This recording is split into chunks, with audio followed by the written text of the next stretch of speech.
gangster. Little did I know I was in danger. Decisions that I made provoked the Lord's anger. Prayed to him all the time, but I was just a stranger. All I ever wanted was to be a gangster. Little did I know I was in danger. Decisions that I made provoked the Lord's anger. Prayed to him all the time, but I was just a stranger. All I wanted was to be a gangster. And shot call, to be known with them niggas letting shots off. Either that or the right hand to the top, no. Funny how we see vanity, not the lives lost. Can't be focused on a life that's hopeless. Out there pumping, not knowing the Lord will kill you for that hocus pocus. Used to roll with niggas that cook dope with weaponry. Same ones claim they love you, I had your life in jeopardy. And I know my mother wants success for me, but that G should take a girl straight to ecstasy. Remember running with bruh, even though we did the wrong thing, my life have been a lot different. One West till they bury me. I'm one West till they bury me. I'm one West till they bury me. I be one West to the death till they bury me. One West till they bury me. I'm one West till they bury me. I'm one West till they bury me. I be one West to the death till they bury me. I be one West to the death till they bury me. They ain't scaring me. Rip the soul out of a lot of people outside of Chicago really want to find out what's going on with the people in Chicago. Who else better to find out than the Israelite School of UPK? No cowards. So we're going to go everywhere. We're going to come to every event. We're going to go to every ghetto, every barrio in Chicago, and we're going to speak and interview the people. Why? Because that's our job to do it. Today I got Mario, my brother Mario. He's a vendor and his booth was about leather work as well. We swapped information on that. I'm gonna give you you know what I'm saying, information if you want information about his business. You know what I'm saying, the brother, he can shout it out at the end of the interview. But I really wanted to interview the brother because when I ran into him, he seemed like one of those powerful brothers who could be very dynamic in the community, right? So of course, now we want to find out how the people in Chicago feel about certain things that's going on to our people in Chicago. All right, so my first question to you is, what do you think about President Donald Trump saying Haiti and El Salvador are shithole countries? Well, in my opinion, man, he spoke from his heart.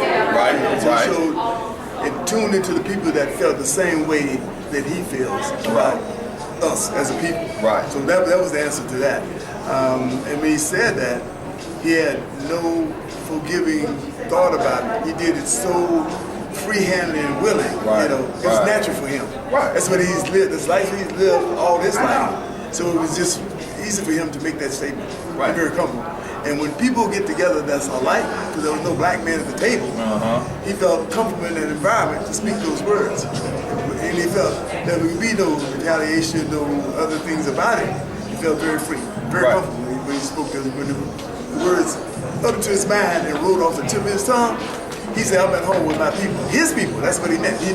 That's why he said people from Norway and Sweden and those kind of people, the people they want to come into this country. Right. Blue-eyed, blonde hair. That's what he spoke to. And that's true. People of the African heritage, he was just totally expelled that, the idea of that, to come in this country. Yeah, we're the people that bought what everything they enjoy from the roots was built off the backs of African American people. Right. Now, what you said was heavy because that's the best way to appreciate white people is when they keep it real with you, right? At least, yeah, he did it very well. And what we say in the UPK, it's good that Donald Trump is in the office. It's good that he's such a devil. Why? Because he's going to show our people that we only have our own love. We have us. Because we can't worry about how everybody feels about us or everybody's opinion about us. We got to care about it for ourselves, and then we can make a better future in reality for our people. Absolutely. Under some righteousness. But okay, that was a great question. I mean, a great answer. So it says he even said that we need less of them and more of us more of them from Norway. So how do you feel about that? Well, I mean, that falls in the statement that I made earlier. He wants people that come to this country, to be supported in this country, blonde hair, blue eyes. Right. And that's what he spoke from his heart. Right. There was no, like I said, it's from his heart when he made that statement. Right. You know, and he felt very comfortable doing that. Right. So it was just a heartfelt statement. That's it. Oh yeah, for sure. Now, my second question, how do you feel about Martin Luther King's family and Ben Carson supporting Trump after all the racist things and hateful things that he said about our people? Okay, going back, I literally had a lot of respect for Ben Carson for a long time because of his medical skills and being a neurosurgeon and work on different cases and solving them. And I had a heartfelt respect for that guy for a long time until he showed really who he was. Right. In this election, he got a chance to appeal. I never trust a man that talked to me with his eyes closed. Right. There's just something about that, you know, I know he didn't do surgery with his eyes closed, but there's something about when he spoke. Right. When a man closes his eyes, he said, to me, that's hiding something. You know, and I just never like to relate to a person that talks to me with their eyes closed. Right. There's something to me that's just disingenuous about it. Right. It's disingenuous. You know? So when I begin to see him in interviews, I spoke to other colleagues and friends of mine. I say, I always liked Ben Carson for what he's done, but it's all of a sudden there's a disconnect when he talks to people. He has to close his eyes. To me, that's a shut off. You know what I mean? I like to engage with people, look at their eyes, not behind a shield. You know, so that point. Now, the first part of the question you asked about what Martin Luther King's family, what I think about them embracing him. Right, like how do you feel about Martin Luther King's family and Ben Carson supporting like Donald Trump after all the things that he's done to people? Martin Luther King's family, I was kind of disheartened with some of his nephews or somebody that spoke in support of Donald Trump. Right. To me, absolutely, there was no connection that I can see a person being proud of who he is and the things he said.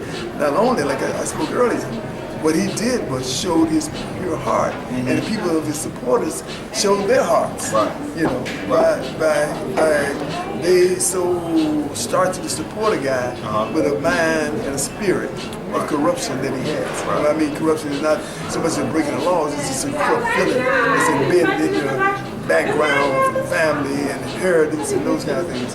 Right. They said that their money ain't going to be theirs, and they don't want to share. And that's what I got out of it. Good night, brothers. All right, shalom, sis. That's what I got out of him from the beginning. You know. Right. Okay. I appreciate that. So did Martin Luther King teach that we should forgive our enemies? It's a two-part question. And did Martin Luther King teach that we should turn the other cheek to someone who's an enemy to our people?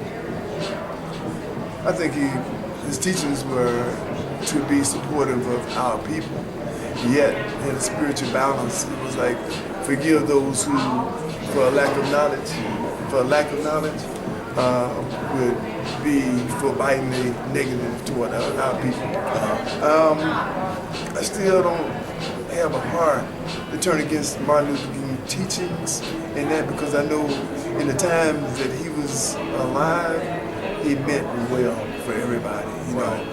So much like integration and promotion, that some of that's okay, but it was not so much integration, it was to tear down barriers. I think that was the whole context of why he spoke and felt the way he felt. It was to tear down barriers, that we can live in harmony and peace. And I think and even in our hearts, I want to live in peace and chaos any day. Right. You know, it's like a home divided with confusion and corruption, and that kind of confusion disrupts everything. There's no even flow in a matter of confusion. You know, in your home, you take your home, a husband and a wife and children, everybody going in different directions, and there's an argument at the top. When there's top that they create the chaos, the kids would develop a heart of knowing that those contention, there was not togetherness and peace. Right. So I just take my family structure and I look at all those things and I relate that to my family and the people that's in my life. I have to say that chaos and corruption breeds content. That's true. Now, what if I told you that Martin Luther King was not even teaching from what Christ taught? What if I told you that Martin Luther King never taught out of the Bible, that he taught the teachings of Mahatma Gandhi?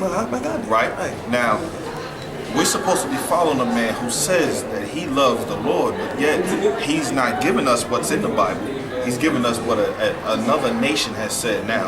And I'm glad you made the correlation to marriage, like a family. Now, the question I asked was about our people. Now, as a people, we want to marry to so-called white people. Of course, we know they're not white. That's just what they call themselves. So that's what we'll call them for argument's sake. So a lot of people of our race, we like to try to marry onto a race of people who don't want to be in that relationship. Okay. You see what I'm saying? See, even through the civil rights movement and everything like that, we forced white people to integrate with us. And look what it did to us, even fighting to get it. You see what I mean? So it's an unhealthy relationship, right? And which is why I asked you that question. But that was a great answer. If I could, I mean, I don't want to. If you want to elaborate on some more, I mean. No, I mean, it desensitized, you know, the fight that a man has when it says be humble and compassionate and love. You can have love for another, but you don't have to be in a oppressed, submissive state to have love. Right. I got respect for you, for a brother. We respect for him as a man, not a man that wears a dress and makeup and those things. Right. I still respect that person as a man. Right. I don't see any other thing, you know, because your heart is what reflects who you are. Right. No matter what the outside in the world you've accepted as a cultural behavior, those are taught behaviors. Well, you know, Christ said you can't love two masters. You can only love one and hate the other. So what we got to do as a people is learn to love each other. You see what I'm saying? Sisterhood and brotherhood is what's going to get us out of this shithole that they described us being. You see what I'm saying? So what I think and what the Bible teaches is that we need a degree of separation. We need a degree of let's give our love to our own people, so to speak, because we have to build ourselves up firstly, and then we can worry about other things. Now, as far as love and respect, those are two totally different things. And we can respect our enemies for what they're doing. That's why I say we can respect Donald Trump for his views on our people, but we have to love one another. Now, of course, we have to find out what love is. And we're people who've been lost for a long time, so of course we have to be taught again. Of course, it's building up to more of my questions, okay? So my next question is it Martin Luther King's fault that his family is supporting someone as racist and hateful as Donald Trump? It is not his fault. He can't take a blame. He can't take a blame at this point. You know, his purpose at the time served a good purpose. But here's the problem. We have become more disaligned than aligned. Killing, murder, rape, robbery. We have diminished what he would hope that we could be. Right. We first got to love ourselves and our people as a nation together, not separate, not on a discord. We won't make it on discord. Right. You know, what we do is eliminate. When you mean our people, you mean our people. Our people. Okay. Our people. Okay. You know, you can have light eyes, you can have straight and curly but hair, our blood. But our people, if you're ancestral as an African blood in your vein, you are African. That's it. Okay. I mean, our people. Okay. You know, we cross, lay, marry, entwine, relate, wear, you know, wig, tweeted hair, trying to assimilate and miss our own identity. True. That's true. We fight so much for the acceptance and give up the real cause. That's true. So those are the things we have to come back to. Right. Who are we? Right. Who am I? That's right. You know.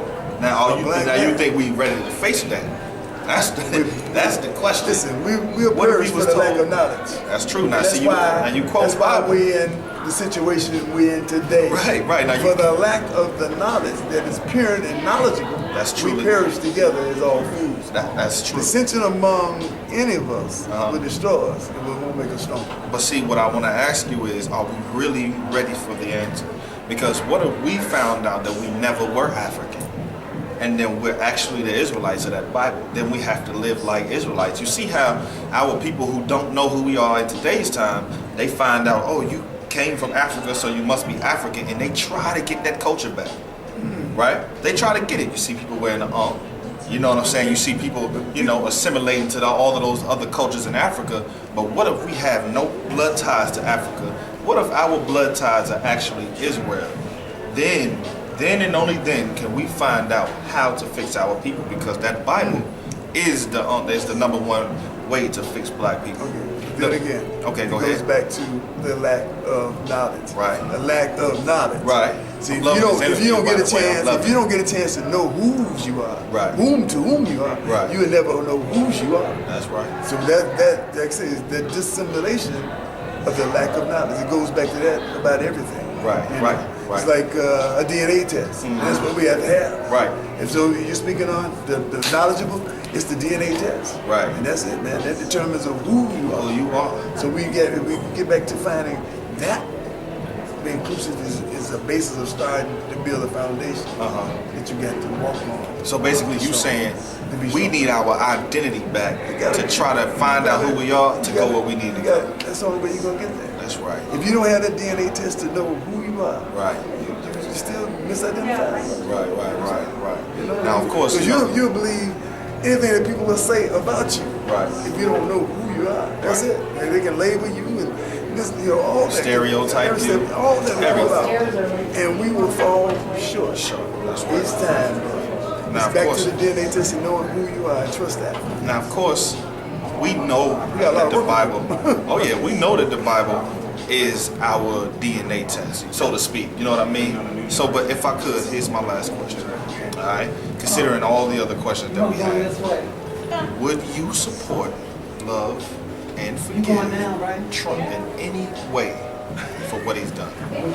Would you personally? I didn't love him yesterday, I ain't gonna love him today, and I ain't gonna love him tomorrow. That's just bottom line. That's bottom line for me, man. That's how you know when a brother love his people, man. You know what I mean? I ain't loved him yesterday, I ain't loved him today, and damn sure have an inspired mind to love him tomorrow. That's right. And that's just the bottom line for me. And tell the people who you are, man. Tell them what you about. Tell them about your business and stuff like that, man, and where they can I'm find you. partnershiping with Shauna Renee Spencer's Design, and we're located right now in Evanston, Illinois. We just returned back to Illinois from living in Texas, where she had a dream and envisioned what she's doing now. She formerly lived in Chicago and had a shoe design salon. She gave all that up for change her life to go back to the basics. And this is where she is now.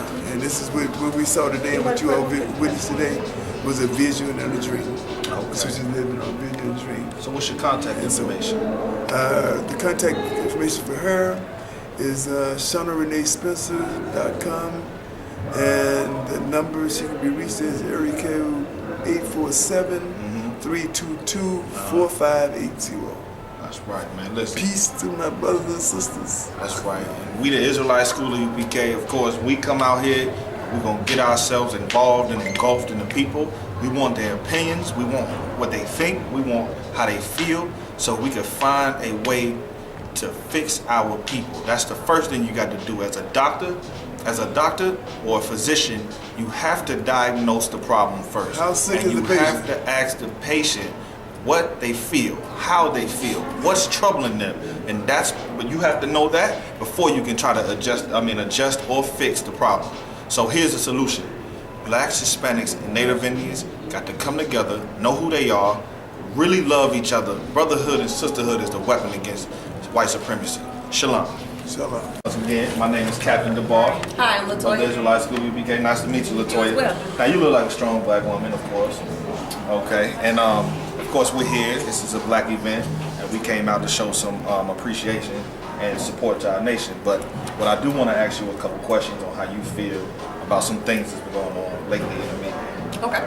My first question is, what do you think about President Trump saying Haiti and El Salvador are shithole countries? Well, You know, he even said that, we need less of them and more of people from Norway and Europe. So how do you feel about that in a nutshell? we had more people from Norway and Europe, we still wouldn't have anything built or established because we built and established everything. Right. Next. No sweat. My second question, how do you feel about Martin Luther King's family and Ben Carson supporting Trump after all the racist and hateful things he said? Really? So your father, your grandfather, your uncle, probably your brother, or whomever family that Martin Luther King has left. Right. He died for you not to have to live through what you're living through. Right. Stop. The sister got some great answers, and I love them. I love them. Sister. You got some good answers. You know what I mean? Let's do the third question. Okay. So, did Martin Luther King teach that we should love and forgive our enemies? It's a two-part question. So, did he teach that we should love and forgive our enemies? And did Martin Luther King teach that we should turn the other cheek to someone who is an enemy to our people? That's what he said. And then they killed him. Now what? Great answer. Hey, look, the sister got some great answers. Now, number 4. Is it Martin Luther King's fault that his family is supporting someone as racist and hateful as Donald Trump? Is it his fault? Because based on the things that he taught, you know, you should forgive, turn the other cheek, and, you know, all of this and all of that. Is that something that lined up to them feeling like we should forgive everybody who's an enemy to our people, to our race, to our children, our future generations? Well, I'll say this. As speaking to black men about this, you've been taught to obey. We come from a people that we run things, we create things, we are creators, we are motivators. So to be taught to turn the other cheek or to agree to a certain extent to those that have oppressed us, what are you really teaching? You're not teaching to better your people, you're not teaching to better yourself. You're only teaching to, what's the word I want? Adjust? Not really adjust. That's even better. And why? We were never a people that bow down to anyone. That's right. Now I have a personal question I want to ask you before I ask you the last question. How would you like the presence of black men in America to be, to better our people, given the fact that it takes war to get freedom? Well, if y'all stop fighting each other in the street and fight the people that's really oppressing you, we'd be a better people. Use your brothers to get ahead, not to use them to step on them to get ahead. If you raise one, you take them with you. So basically, what our biggest weapon would be brotherhood and sisterhood. Absolutely. I agree with you 100%. We stick together and we stop trying to be better than the next one, and we can be better together. That's true. That's so true. So, my last question. I know right now you probably wish I had like 20 more questions. Come on, I'm in this. I ain't gonna hold you. I'm in this, come on. All right, no sweat. My last question. Would you support, love, and forgive Donald Trump in any way? With you. This is a personal question. Come on, give it to me. Give it to me raw. Fuck Trump. Right. Thank you, sis. Thanks for the interview. Oh, you're welcome. All right. All right, so my first question is, what do you think about Donald Trump, President Donald Trump, saying that Haiti and El Salvador are shithole countries? When I first heard, I laughed. I thought that he was ignorant to the fact that we have fought a long time as people to be who we are. Right. I didn't make any judgment against him. I just thought it was ignorant of him to say something like that. That's how I feel. Well, of course, you know, he said more or less, he said we need less of us, less people from El Salvador, and you know, less people from Haiti or whatever. Yes. And that we need now More people from Norway and Europe and all of that. Yeah, so, you know. How do I feel about How that? do you feel about that? I just feel at the same time, his statements and his reactions are ignorant. I'm not calling him an ignorant individual, but his reactions and his statements are basically uneducational. Like it's uneducational. It's ignorant to the fact that he needs to understand that this is not slavery time anymore. But this is the time we're living in. This is the president that we have. As long as he's not cutting my check, I'm okay with that right now. You know, he can be ignorant all he wants. I know the knowledge. I know how much Haiti and, you know, those people and we as a people have been through. You know, so, yeah. Oh yeah, that's a great answer. All right, my next question is, how do you feel about MLK, his family, and Ben Carson supporting Trump after all the racist and hateful things he said? It's politics. It's all political. It's all So political. no feelings involved at all. Not at all. No, it's politics. You don't know what's happening behind doors. Right. So it's all political to me. Right. Okay. So did MLK teach that we should love and forgive our enemy? It's a two-part question. Well, yes, of course he did. Okay. He said, turn one cheek. You know, Right. He always taught us that. That actually leads into the next question. Okay, really? Because it said the MLK teach that we should turn the other cheek to someone who is an enemy to our people. He did. He did. Okay, the fourth question. Is it MLK's fault that his family is supporting someone as racist and hateful as Donald Trump? No, it's not his fault. They have their own. It's not his fault. They have to make their own choices. First of all, he's not here to guide them. He started the blueprint. Whether they follow it or not, that's a different story. Right. If he was living in this time, he may totally have another speech. Right. It may not be the same speech from back then. It may be a totally different speech, so you can't blame it on him. Okay, true. Now, my last question. Yeah. Would you support, love, and forgive President Donald Trump in any way? Given the fact that he, done and said certain things that really go against our people. Of course, we know America's a melting pot of a lot of cultures and a lot of ethnicities, correct? Mm-hmm. But, it seems that we're targeted as a people as much more. Okay, over 400 years we've been targeted as a people. But now maybe we should be moving into a different era where, we don't get targeted so much. So would you in any way, can you in any way, as an individual, forgive, love, Donald Trump after all the racist things or anything he's ever done against our people? Well, first of all, if I can make a small little pause, discrimination is always going to be there for us. We're going to have to get over it. It's how we deal with it. Right. Okay. Second of all, forgiveness is there. Right. You have to forgive someone sometimes just so you can move on with your life. So forgiving him for whatever he's trying to do and have done or will do, I don't have a problem with that. Right. Love and support, I don't see that right now. Right. 'Cause I don't know too much as far as loving and supporting what he does because I don't respect it.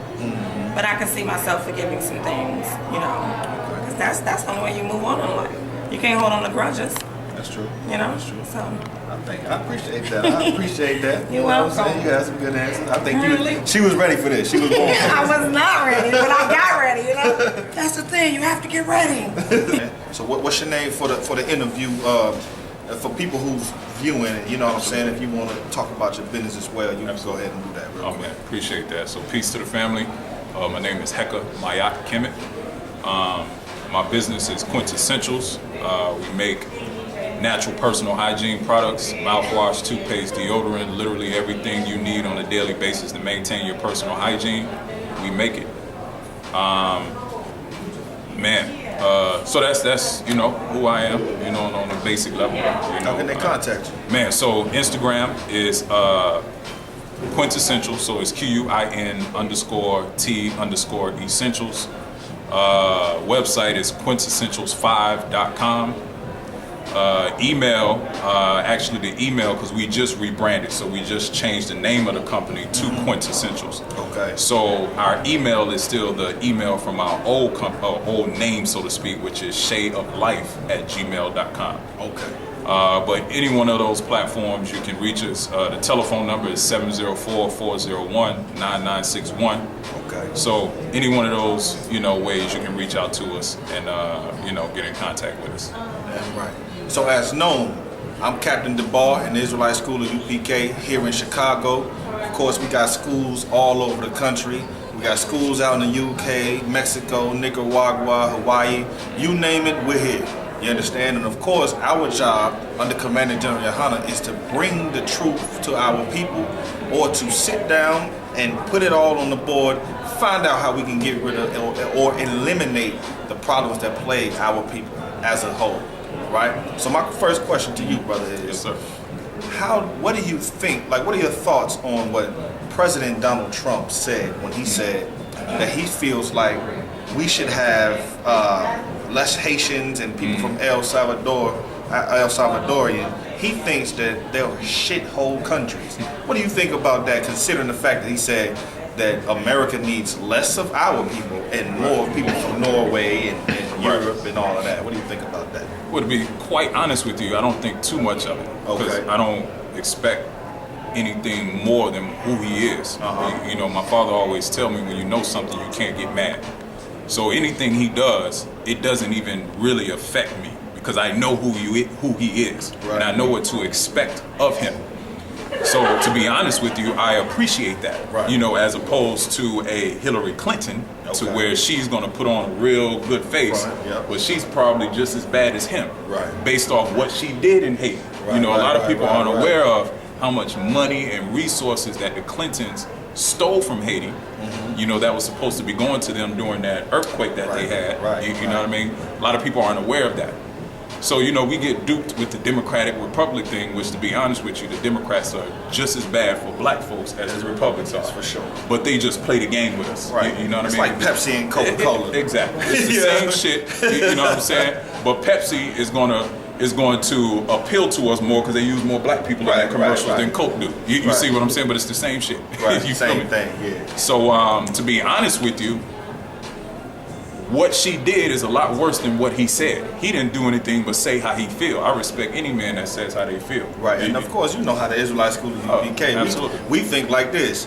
We respect the devil who can be a devil plain up. Exactly. You know what I'm saying? Exactly, because I know what to prepare. I know how to prepare for it. But of course, it's our job to, you know, come out and ask. Now, of course, when I first met you, I met you in there. I know you know who we are, and you know we know about your movement and everything like that. But at the end of the day, a lot of men out here are not conscientious about what's going on and plaguing black community and knowing history, knowing facts, knowing what's going on behind the scenes.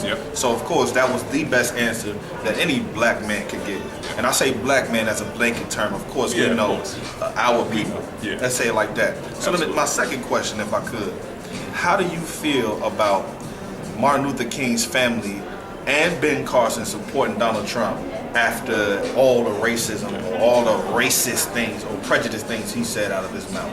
Well, you know, that's all a part of us still trying to fit into the American dream, You know what I mean? Even Martin was victim of it, You know what I'm saying? In a sense where, and it may not have been intentional, because at that time the struggle was totally different than what it is now, You know what I mean? So the things they fought for fit in that time, You know, the nonviolent, and you know, everybody has their opinion. You know, I'm not necessarily a fan of the nonviolent thing, but it had its place. You had to. You know how we feel about being warriors. Exactly. You know what I mean? You know what I mean? But I think it was all needed in the grand scheme of things. You know, we needed the Malcolms and we needed the Martins to balance it out. You feel what I'm saying? And you know, everybody has their place. But to answer your question, man, you know, as I told you, I try my best not to use the word coon or call other black people coon, because to be honest with you, in the white man's world where they make all the rules, we all coon at some level. At some level, it's just a matter of if you do it willingly, if you do it because as of right now we don't have any other choices. You know what I mean? And what I mean by that is, you know, to me, I put it in different levels. You got level 1 coon, level 2, level 3, level 4, level 5. You know, level 5 is like red alert. You know what I'm saying? To where you do it, you know you're cooning, but you still do it because you're trying to appease the white man. That's a level 5 coon. You get out, I don't want to deal with you. You know what I mean? Because you're conscious of what you're doing. But of course, you got zip coons. You got other type of coons. Yeah, you got, you know, you got it all. So you know, that's why I don't like to call people coon. I say they're cooning and what level they're cooning at. So I would say, in my opinion, and I'm not aware of Martin Luther King Jr.'s nephew's stances, or I never even knew he had a nephew that was active like that. To be so honest when I showed with you the video, it's like I didn't know who he was until he said who he was. But if I had to, you know, I guess. Now, if I could, now you know, before you saw that, you know, they put him out there to keep Martin Luther King's oppression on our people. Of course, you know what I'm saying? Because once you assimilate yourself in your mind frame on what Martin Luther King stood for, it takes the power out of the black man who's going to stand up and be a warrior for his people. And that's why they advertise him so much. You know what I mean? Because they want to keep us docile and you know, meek, and you know, because obviously they know that at the end of the day they don't want any Toussaint Louis Vuittons. They don't want any Dutty book ones. They don't want any, we're talking about Haiti. They led the Haitian Revolution. They Marcus Garvey, they don't want, because that's a problem for them. And they understand, when those kind of people get the attention of the masses, then, they're obsolete because they can't stop it. You know what I mean? So they have to do things like that to keep us docile, to make us feel like, that's the way to go. But I don't think he knew we was fun. But yeah, so that's it's all marketing, man. It's all marketing. That's all it is. You know what I mean? Just like Hitler in Germany. He before they actually ostracized the Jews, or what? Well, the Jewish man. I understand. You know what I'm saying? Right. Them, the white folks that call themselves, before they ostracized them, they actually did a campaign to put a negative image in the minds of everybody else, so they could justify the reason they was doing that to what they were doing. You know what I mean? So which actually goes right into my next question. Did Martin Luther King teach that we should love and forgive our enemies? Right. It's a two-part question. Yeah. And did Martin Luther King teach that we should turn the other cheek to someone who is an enemy to our people? Consider the fact we just got through talking about the Jewish people and how they don't even buy German-made cars. They don't deal anything German at all. They do only is Jewish or Israeli. You know what I mean? And so, considering that, what do you think would have been the best object for our people to follow? You know what I mean? Well, consider I think the fact that did he teach that we should love and forgive our enemies? And if so, did he teach that we should turn the other cheek to the enemies of our people? I think he did indirectly. I don't know if he did it with the intention to keep us in a docile position, because if you really look at what he did, you couldn't really be a docile person and endure what they endured. You had to have some level of courage. You know what I mean? Now, we can look at it where you let the white folks beat you up, but you still need some courage to go get beat up. You feel what I'm saying? Like, to know you're going to go through what they went through, dogs being attacked, fire hoses being, like, to know that and still go face it, you still need a level of courage. That's true. So I think he did indirectly for the simple fact that he taught most black people that it was okay to accept abuse just to be accepted by someone that does not want you. It's obvious white folks don't want us. They're going to tolerate us for many reasons. They want our services, they want our money, you see what I mean? They want the labor. But as far as being a part of their society, they're never going to accept us. So in that sense, I think indirectly he taught us to turn the other cheek. So you know what I mean? That Christian doctrine. You know what I'm saying? We all know that's false. We know Christ didn't say that. Exactly. He was the biggest damn rebel. He was a revolutionary. You know what I'm saying? So, of course, me and you, we both know that Dr. Martin Luther King don't follow after Christ. He follows after Mahatma Gandhi. You know what I mean? So, my next question, is it Martin Luther King's fault? Is his fault that his family supporting someone as racist as Donald Trump? Is it his fault? Let's consider what he taught. Let's consider what he gave to our people. You know what I mean? When our people were marching up to Washington and to the, to the governments to stop all traffic, all flow of traffic until we get jobs. We marched up there for jobs. Instead, we got a plagiarized speech that wasn't even his from Michael King, who's not even Martin Luther King, and a doctor. And so we got all of that, and he definitely was paid to do this type of movement and to teach our people these things. So do you feel like it's directly Martin Luther King's fault and his family's fault for supporting someone as racist and hateful as Donald Trump? I'm not going to say it's his fault, because I think at some point everybody should come to a point where they have to use their own level of consciousness. Regardless of what background you come from. What I will say is he's definitely a pioneer. He's like a catapult. You know what I'm saying? Flinging us this way. Exactly. You know what I'm saying? So definitely he was a pioneer in that category, so to speak. But I'm not going to say it's his fault, because even though it's his nephew, his nephew is at the age now to where in today's time he should realize the things they did back then is not going to apply now. Right. Because there's nothing technically the white man can do to stop you from being a citizen, so to speak. Now, obviously, they're not going to make it easy, so they're going to try their best to make it hard for us to do the things that we can do that we couldn't do back then. Right. So what they were fighting for back then was just basic human rights. What we're fighting for now Acceptance. is acceptance. Yeah, you right, know what I mean? right, The symbolic acceptance Right. that we can vote. Equality. Right. But you're never going to be equal in somebody else's system. That's the point. And that's where, you know, that's where you have to be able to say, okay, you know what, I respect what they did, whether you agree with it or not. Right. But now what we're fighting for doesn't call for that. Right. You know what I mean? Because there's nothing that movement can represent now that's going to get us to where we can't get the same things that the white man can get. Right. You see what I mean? Right. So I'll say that. Okay, no sweat. Now, after looking at the video, if MLK was a date alive, do you think was alive today? Do you think he would support, love, and forgive someone as racist as Donald Trump? No, because one of the last things he said to Harry Belafonte was, I've integrated my people into a burning house. Now, obviously, they're not going to advertise that. Right. You know what I mean? Because we all know what that means. Right, You know right. what I'm saying? I've literally led my people to the slaughter. Right, to the slaughter. And that's why I say I don't think he did it intentionally. He did it because he thought that was the best thing for, I mean, at that time. Now, if I could, now, when I was living in Oregon, I was out doing the work of the Lord in Oregon. Yeah. I did a detailed lecture on Martin Luther King, right? And I know it's hard to accept for average black people, but yes, he did that willingly.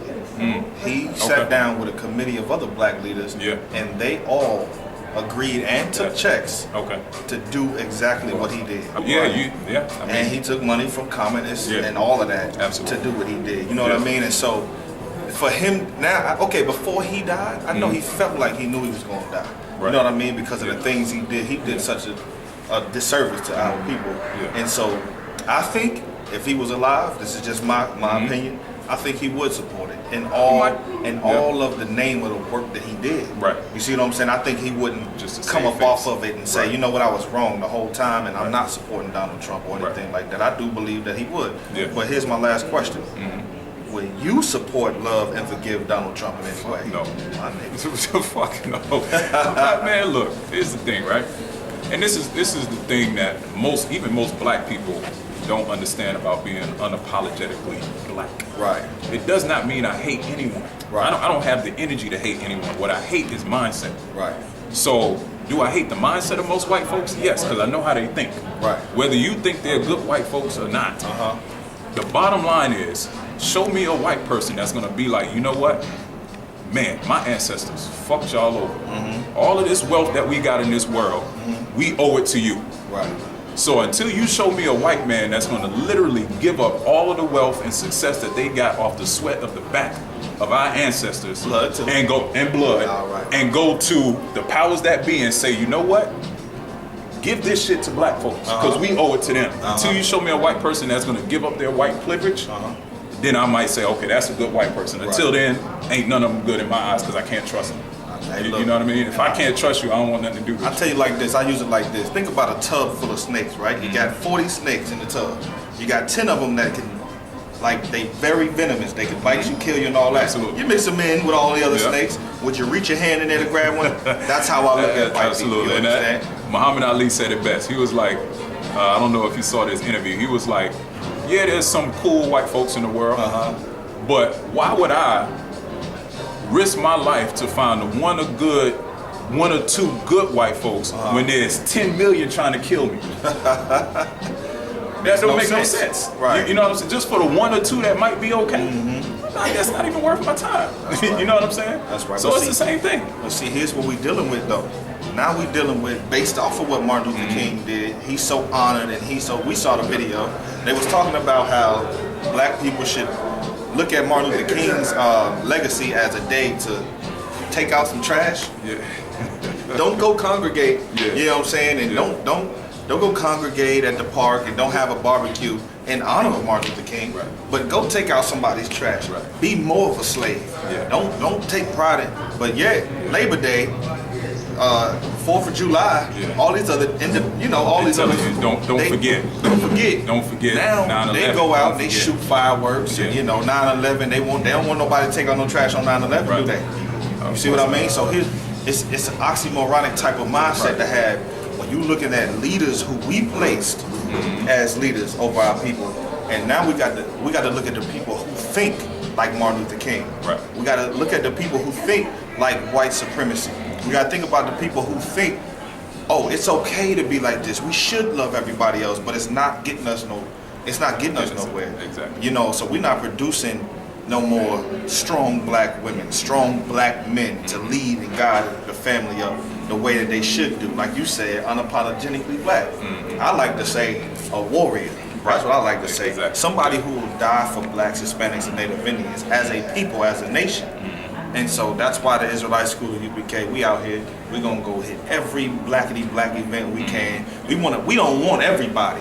Not everybody is gonna be a warrior. Not every sister is going not every sister is gonna be like, you know what, I'll stand behind them brothers. They give their blood, they sweat and they tears to fix black people. You see what I'm saying? Not everybody's gonna do that. Somebody's gonna say, well, I can dress how I wanna dress. Or I can eat what I wanna eat. And I can love who I wanna love. And that's solely because what Dr. Martin Luther King taught our people to do. You understand? And that's the whole purpose of me getting this interview with you. You know what I'm saying? We want to get out here in Chicago and see how real Chicago. This is a natural black hair event. These are sisters and brothers who believe in being natural. And if you believe in something about your own nature, then you got to have a degree of love for yourself. Absolutely. You see what I'm saying? So it took us to come out here, man, and reach our brothers and talk to the sisters and see how y'all feel, because a lot of people got opinions about how people in Chicago feel, how people in Chicago think. They think we all gang banging. They think all our sisters are whores. They think everybody is less than honorable. And then you got Donald Trump, who's proliferating that type of idea, when really nobody is really coming to give black news. I know how you feel. I know how the majority of the sisters in here feel. I know how the majority of the brothers in here feel, but now the world will know. You see what I'm saying? Absolutely. And so, once again, if you want to, tell the people who you are, how they can reach you again. Absolutely. You know what I mean? That'll be a good, Oh, man. So again, I appreciate the good brothers. Man, this is a great example of how even in the conscious community, we come from different ideologies. But I respect these brothers because at the end of the day, they're black first, man. And that's the one thing we have to understand about us. Because to be honest with you, we walk outside this door, a white man don't care if you Hebrew or Israelite. They don't care if you Moor. They don't care if you Kemetic. They don't give a damn about none of that shit.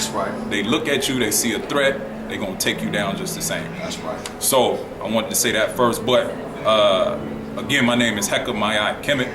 My business is Quintessentials, natural personal hygiene products, mouthwash, toothpaste, deodorant, literally all of your personal hygienic needs.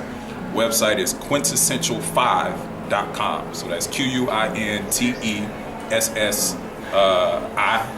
Damn, I forgot how to spell my own. QUINTESSINIENTAL 5.com. Instagram. Some people don't like to, go through all this. I want to type that. Do you have a number for your business today? 704-401-9961. That's the number. Email shadeoflife@gmail.com. That's right. So any one of those ways, man, you can get in contact with me and get you what you need. That's right. Once again, to piggyback off what he said, it's the Israelite School of UPK. I'm Captain DeBar. You understand, under Commander General Yohana, we commissioned to come out here and find out how the people feel about things that's going on, plaguing our community. We support black business. You understand? I can't say that. I can't stress that enough. We support our black-owned businesses, because if you look at the demographics of Chicago, we always in the ghettos. We always in the struggle. We out here touching the people. You see what I'm saying? And on every corner you got a Christian church, and on every corner you got different businesses that set up that should be ours. You got, and this right here, this event here, proves that our sisters should be owning. They should own the weave. They should own the shops. They should own it all. This is a $1 billion industry. We need to take what's ours and stop supporting everybody else's. As a people, we can make it happen. We're not hurting for money. Every year, we spending $1.3 trillion. Money is not our issue. A sense of morality is our Focus. issue. You understand? A sense of identity and accountability, that's our issue. So we can do this, you know what I mean? Black people stand up everywhere, you know what I mean? Oh, don't forget about them Hispanics as well. Them Hispanics, I know you don't like Chico on them, but them your people, you understand? They black too. You know what I'm Whether saying? they want to be or not, they black too. That's right. Man, again, man, I appreciate that, you know what I'm saying? Thank Yes, you for sir. giving us Much love. that. All I ever wanted was to be a gangster. Little did I know I was in danger. Decisions that I made provoked the Lord's anger. Prayed to him all the time, but I was just a stranger. All I ever wanted was to be a gangster. Little did I know I was in danger. Decisions that I made provoked the Lord's anger. Prayed to him all the time, but I was just a stranger. All I wanted was to be a gangster. And shot call to be known with them niggas letting shots off. Either that or the right hand to the top dog. Funny how we see vanity, not the lives lost. Can't be focused on a life that's hopeless. Out there pumping, not knowing the Lord will kill you for that hocus pocus. Used to roll with niggas that cook dope with weaponry. Same ones claim they love